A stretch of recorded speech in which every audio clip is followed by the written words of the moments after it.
பக்கங்கள் பேசும் இரவு. அமைதியான ஒரு இரவு.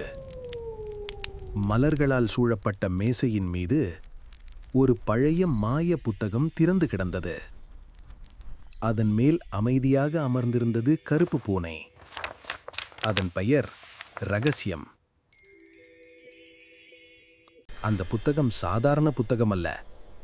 யாராவது அதை கைகளால் அல்ல, இதயத்தால் திறந்தால் அதன் பக்கங்கள் பேசும்.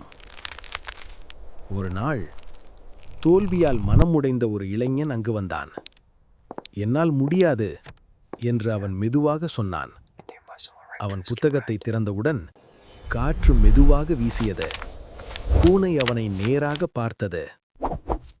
திடீரென்று பக்கங்கள் தானாக புரண்டன. அதில் ஒரு வரி மட்டும் தெளிவாக தெரிந்தது.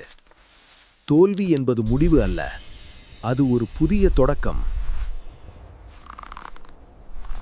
அந்த ஒரு வரி அவன் மனதில் தீபம் போல ஒளிந்தது.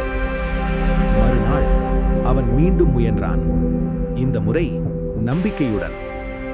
அவன் வெற்றி பெற்றான். அந்த இரவில் பூனை அமைதியாக சிரித்தது. ஏனெனில் அது தெரிந்தது, சில நேரங்களில் வாழ்க்கையின் பெரிய பதில்கள் ஒரு சிறிய பக்கத்தில்தான் மறைந்திருக்கின்றன.